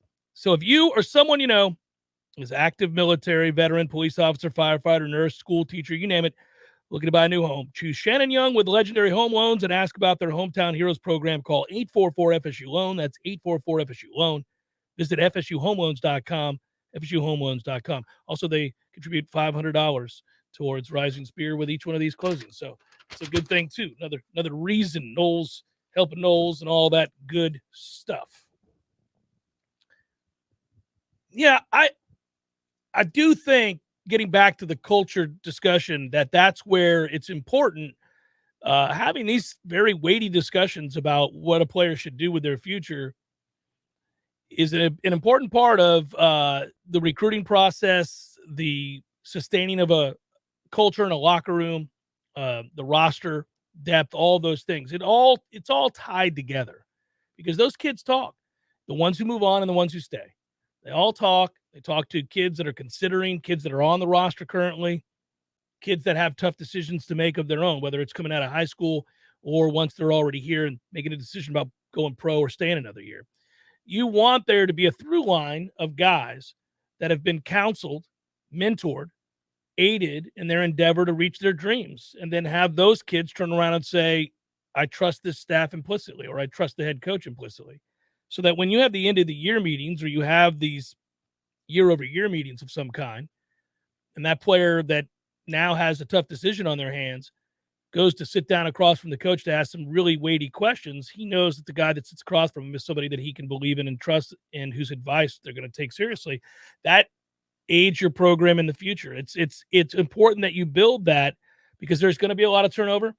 That guy's got to recruit over you. It's his job. You're going to try to get the best available deal for yourself while you're here and also when it's time for you to go. Everybody's got to believe in one another that we're all pulling in the same direction here. And yes, we all have goals. He needs to win games so he can make more money in his next contract and he can continue to chase his dream of winning a national championship, meaning Mike Norvell. The player, he wants to go play in the NFL. And if he's aiding that coach while he's here to make all that money and chase a dream of winning a national title, then he'd like a little something come his way while he's here as well. And he wants to know that that's on the up and up and that everybody's being treated fairly there. It's all one big thing. And the better that machine operates, and it's a machine, man. It's to the larger discussion that I think will be interesting with Mike Norvell as he gets older, assuming he has success here and sustains it. Now that you're talking about billion-dollar corporations, now that you're the helm of a huge company or business, for lack of a better term, these coaches more and more are going to be CEOs. They're not going to be position type coaches. They're not going to be guys. I don't think you'll see a lot of these guys still call plays. I think a lot of these guys will have too many other things they have to deal with. Sure, it'll be their overriding philosophy that is instilled and taught and utilized on game day. The way they believe you should play defense, what formations you run, how you attack certain looks offensively, those kinds of things. Those will be his core things. But more and more, you've just got so many other things to worry about, including the money, including about who's doing what for your program, including the shaking hands, kissing babies, and fostering further contributions down the line. Well, especially as the legislation, closes the loophole in the state of Florida and that you can bring it all under one wing and you can actually have a conference call with a collective that goes on the records, the phone records for the state that you're having these discussions. That will add a lot of hours to a week, to a month, to a football season, to a time like this. This is going to be the time, I think, because it's in short order, especially if you're not playing in a conference championship game. But there's a lot of behind the scenes time. Like I would think that, and today, yes, and tomorrow, if you've got 4 hours of scheduled practice, the ratio of roster building that has nothing to do with high school recruiting to the 4 hours of practice is still, what do you think? Like 4-1? Because you've got to know, how many places you have to go get a high school recruit or how many places you have on the roster to go get a transfer. This is all like you're cramming all of this in one short week here to try and help define how you want to close out your 2023 recruiting class. For us in the media, December is now not just about going to a nice bowl site and covering the game and a couple of practices on site and things like that. This is a big month in the cycle of covering the business of college football. It's huge in December now. Early signing day added a little bump to it, but I thought it was a net negative. February's National Signing Day was a hell of a lot more fun than the early signing day. A lot more fun. Agreed. Doesn't mean it's any less or more important. In fact, it's more important because so many kids sign early these days. But now you add the wrinkle of on Monday, it's a free-for-all in the portal. This is a critical month for all parties involved in the sport. Yeah, and there are so many. It's funny when you sit down at your desktop or your laptop and you go, all right, let's check the old transfer portal. And On3 is doing a really good job with this. I know this is self-serving, but it's true. If you go just check the national On3 feed and look at all of the names that they have posted, the pictures of the players, the important information about said players, all that, it's just one after the next. I mean, you just scroll. It's its own ticker. Yeah. It is. It's its own ticker. So when you go through all of that stuff, you really realize, I mean, you're like a kid in the candy store. It's funny how that works. I mean, you can't get all those kids, but this morning before I came in here, I was sitting there doing that very thing, just kind of scrolling down, hitting that down arrow over and over and over again, looking at each kid. And that kid I'll take him. I want him. Ooh, I like him. Well, I'm intrigued by him. What about him? I'm going to put him in the save tab. Go over there and read more about him later when I get home. What about this kid? I mean, there's like 50 guys today that you're kind of interested in. You better have people that are on it who are doing more than what I'm doing. You got to have people who understand the circumstances. Like, let's use Sam McCall right now. He puts his name in the transfer portal. He wants to leave. Clearly, he's unhappy.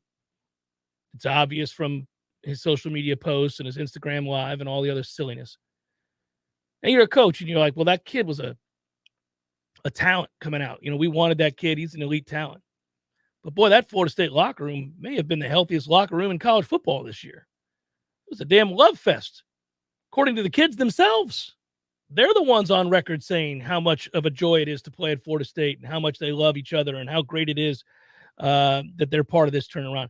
And he's the one kid that's pissed off and upset after 1 year.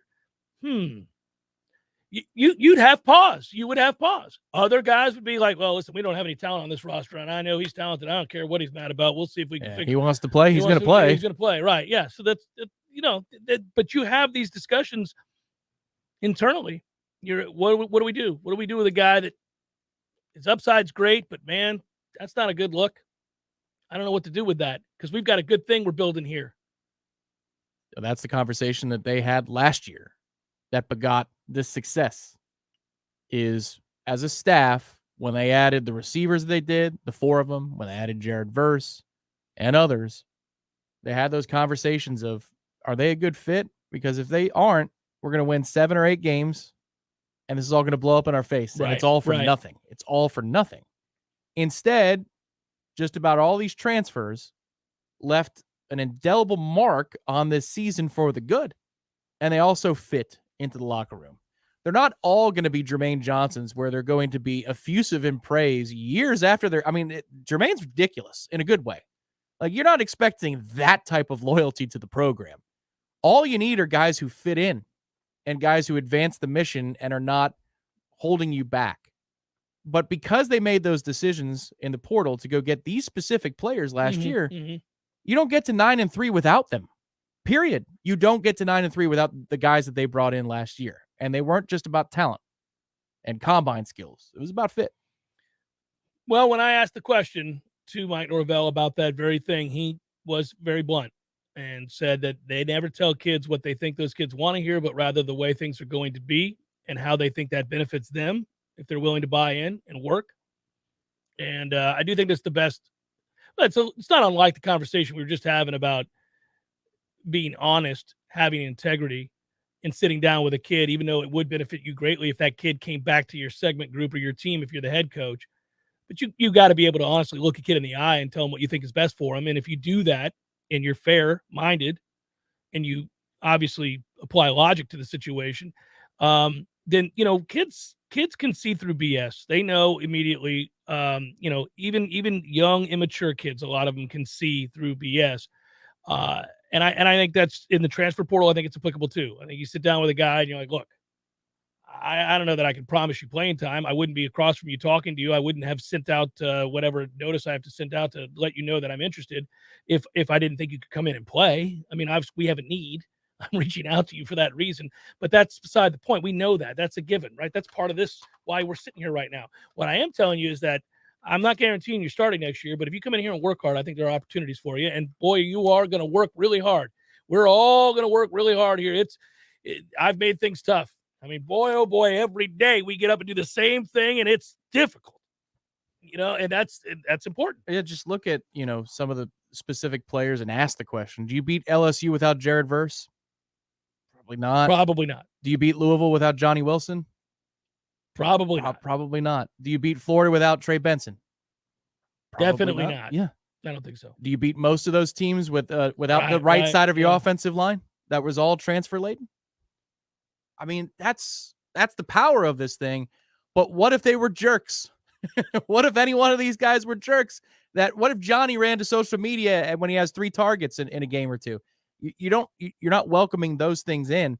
My hope is as we're trying to advance from the 9-win regular season to an 11-win regular season, that we don't trade for some of those guys, or at least the minimal amount. Because as you get more talented, you're going to welcome in more problems, I think. Well, you always weigh.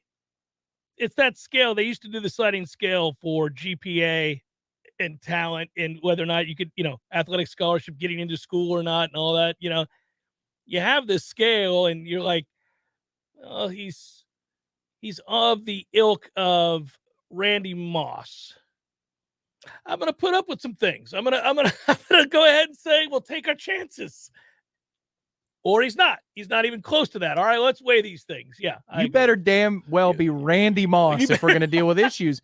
Because in college football, I think it matters more than the NFL that you're pulling in the same direction, especially when it's all now so fragile year to year. Everything is fragile in a way it has not been year over year. Many other roofing companies hire out subcontractors to do their work for them. T-Spark Enterprises hires employees, and that's because they value the immense benefits that come with having a trusted, reliable, and highly trained crew that can be held to high standards that T-Spark is known for. Experts in their craft, pride in their work. That's the T-Spark difference. T-Spark is the best in town, period. Give them a call today, 766-1340. Get a free quote online at tsparkconstruction.com. Your local news now. The Florida Department of Law Enforcement issued a purple alert Tuesday morning for a missing man who is a resident of Leon County. According to the alert, 44-year-old Lucian Stanton has been missing since November 11th and last seen in the area of the 2600 block of Capitol Circle Northeast in Tallahassee. Stanton is a white male with brown hair and brown eyes, listed at 5'6" in height and weighs 160 pounds. Stanton is known to have a tattoo of a circle with a star inside on his right forearm and another tattoo of an envelope with a cloud above it on his upper left. If anyone has information about the whereabouts of Stanton, contact the Tallahassee Police Department by calling 850-891-4200 or call 911. The Tallahassee Police Department is encouraging community members to donate to Toys for Tots this year. Those interested in donating new unwrapped toys may drop off their donations at TPD's main lobby. Donations will be accepted until Thursday, December 8th at noon. This is Rachel Lene with your Real Talk 93.3 Local News Update, brought to you by Macklemore Systems, Tallahassee's go-to Mac store. Check them out online at MacklemoreSystems.com. This is meteorologist Paul Trombley with your Real Talk 93.3 weather update. Isolated thunderstorms likely this afternoon, otherwise overcast skies. High temperatures reach up to 76, northwest winds 5 to 10 miles per hour. Lows around 42 tonight, clear skies. Ample sunshine expected tomorrow, 67. Mid-70s Friday, upper 70s Saturday. This report is brought to you by the Lawn Johns. For all your landscaping and lawn care needs, visit thelawnjohns.com. Right now, 66. Where is the best place to find Michelin, Firestone, Dunlop, Goodyear, and Bridgestone tires? Nice Tire and Auto Service. Where's the best full-service auto center? Nice Tire and Auto Service. They do everything from computerized alignments to brakes, tune-ups, and safety inspections. Where can you get complete auto service you can trust? That's easy. Nice Tire and Auto Service. 4792 Bluntstown Highway, just west of Capitol Circle.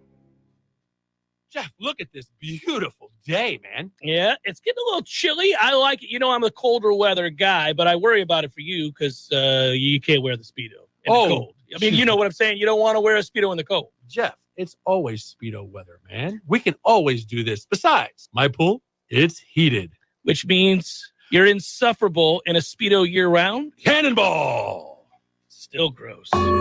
Gordo's, bringing the flavor and flair of Cuban food to Tallahassee since 1996. Hello, I'm Brian Cerny, inviting you to join me for a special broadcast from 3 to 5. Tallahassee Talks with Brian Cerny, Thanksgiving special. We've got a great lineup for you with Sue Semmerow, Tom Flanagan, Wayne Hooks, Valerie Schoon, people who in our community, well, they help remind us that we all have a lot to be thankful for. So don't miss it, 3 to 5, right here on 93.3 Real Talk in Tallahassee. Cameron Show is a production of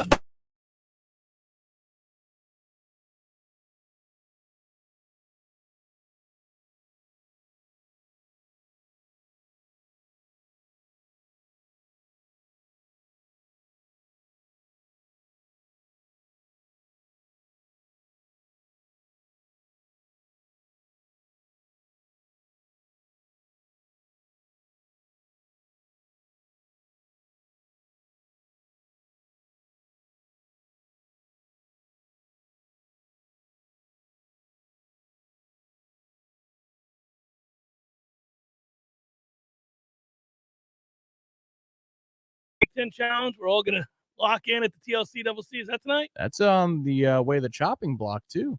Yeah, The it's the ACC last Big year Ten. of it. We got Yeah. ACC, SEC next year. FSU, by the way, against Big Ten opponents in the 23-game history of the annual series. We went 3-3 against Minnesota, 2-2 against Northwestern, 0-2 against Ohio Ooh, State. one of the worst performances you've ever seen in a loss in You and I were together for Northwestern. that. Yeah, it was painful. Oh, Well, they played that antiquated 1952 style of basketball, and we could never adapt to it. It was awful. I believe the total in the game was 52 Yeah, it was for both teams. not a lot of fun. 1-1 against Iowa, 2-1 against Purdue. It'll be 2-2 after today. That Iowa one was tough. We actually watched one of those games after the bowling tournament. That's right. And they got a couple of choice calls down the stretch. Frustrating. Yes. My favorite is the loss to Wisconsin. That was the Al Thornton, these are my testicles game, in which the gigantic center for Wisconsin is forever posterized in my mind in a way that's uncomfortable. It was awesome. Do you remember the dunk? We'll look it up together afterwards. Yeah, so vaguely good. I do. It is. They were just so violent, he and AJ, last year, AJ. I remember that particular game against Duke. Well, 06 is the Thornton dunk on old Greg there for Wisconsin. Yeah, that who was just took that was my year. It's a toughie. Michigan State, we're 0-1 against Nebraska. We're 0-1 against. That was ridiculous. Rutgers, we're 1-0 against, and Indiana. Yeah, Remember that game? No, I do. The waste they couldn't management stop talking about it. services Yeah. up there. They were trying to cut a deal. They tried. Indiana 1-1, by the way, surprisingly. So that's where we're at, and that's the end of this thing. Look, if you think about what Purdue is this year, they shoot the ball well, they rebound exceptionally well, they have a dominant big man. They have kids that can beat you on the dribble drive. We can't stay in front of anybody. We don't rebound. I kind of am going to go ahead and tell you this is an epic beatdown on the verge of happening, at which point Florida State will be 1-8. And then from there, Tom, they will stagger into Charlottesville to open the ACC portion of the schedule. Virginia is ranked number 3 in the country. At that point, Florida State will move to 1-9. That will be the worst record in program history, and it is hard to overcome when you're discussing worst records in program history, no matter the cause. Nobody wants to have that kind of a conversation. Admittedly, if I'm being fair, even with all of the problems Florida State has, we ought not be having the conversation about the worst record in program history as we get ready to start conference play. Yeah, football interviews were conducted in the baseball tradition room today, and I thought, football, baseball. That's a nice transition. That's what you thought, I right? like that transition from football right into baseball. Hopefully we'll bounce back next year on the old hardwood, but not this year. Not going to happen this year. So let's see the first year of Link Jarrett. Maybe there's extended coverage. I was about to say, of winter training. Could we have that? Link and I have hit it off well so far. Our interviews have been outstanding. I've enjoyed his insight. I think he enjoys the work we do. I could go over there maybe once a week, just start talking with him and record it. Well, he was going to tour the facility with you and take you through. Yeah. And I think he still would.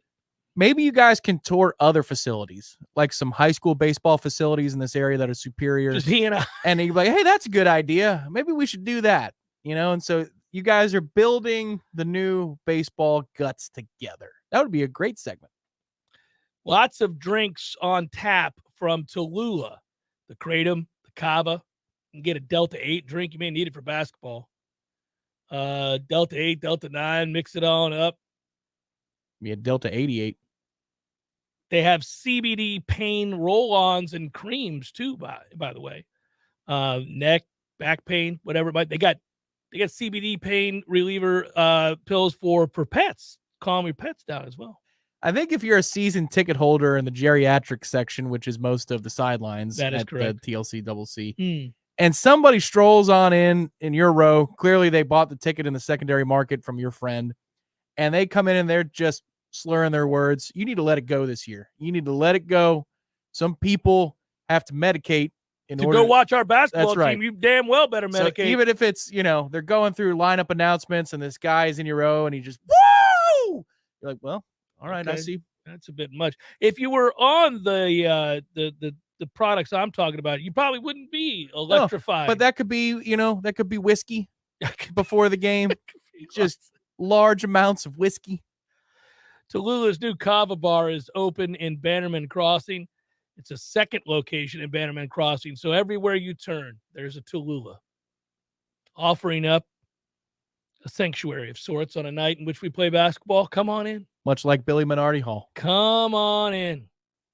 Lots of Kava, Kratom drinks.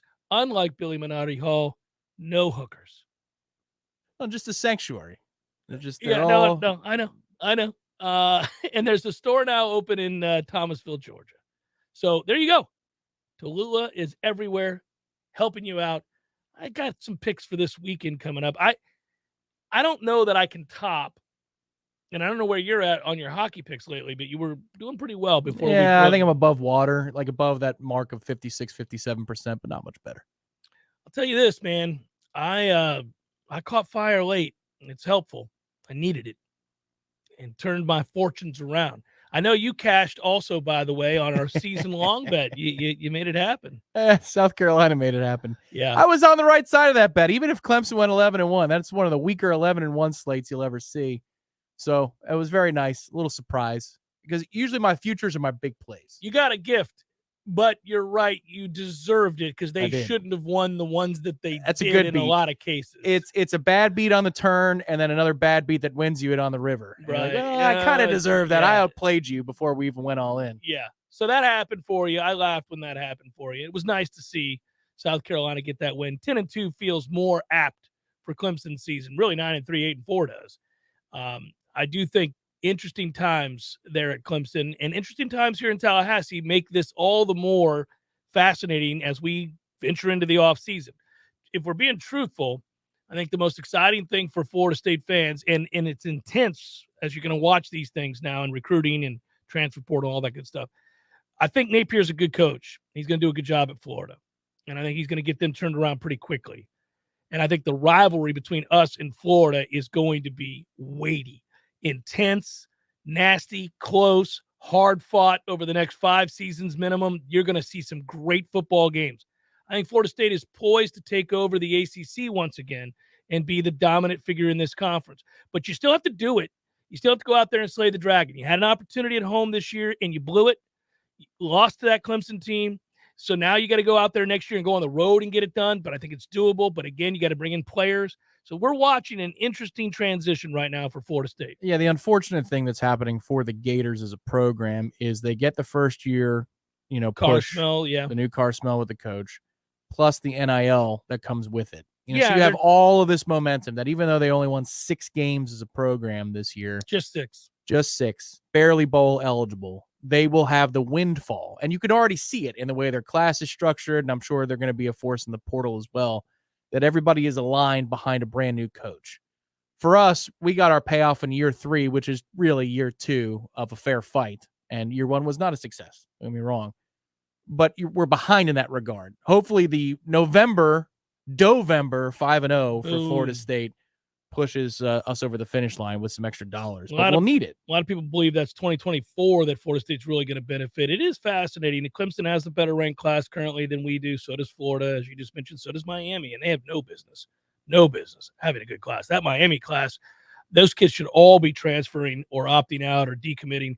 There is nothing of any promise at Miami. That is a program adrift at sea, rudderless. Agreed. But the transfer portal is a part of the whole process. And that's where I think if we have extra money, we can go make hay there one more time. And then you've got a high school class that looks like it should in 24. Florida State will obviously see the enthusiasm around Hakeem Williams. Obviously, Blake Nicholson, who I love at linebacker, coming over from California.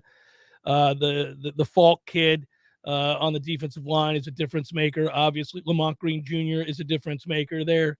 Keith Sampson. They've got guys that we're excited about. Lucas Simmons on the other side we're excited about. He may be a little bit more of a project.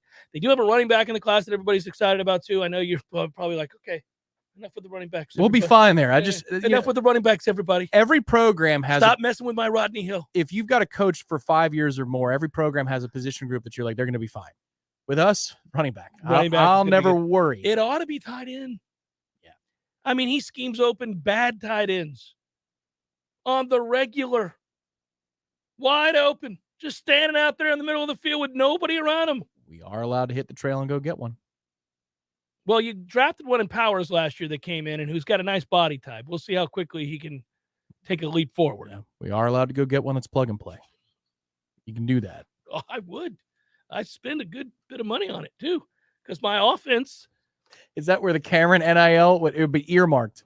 I'd say, look, hey guys, if you're going to use my money in this collective, you don't get to use it unless it's specifically on this position. Tired of watching these kids that aren't up to snuff at that position. It's not what we do. It hurts my eyes. We must return to snuff. I'm like, every time I watch it, I'm like, look, that kid's running full speed. You got to be kidding me. It's just painful. I want snuff. Good work out of you, sir. Good work, Director Matthew. Be well, everybody. Have a great night. Medicate if you're going to watch Florida State basketball. We'll talk tomorrow.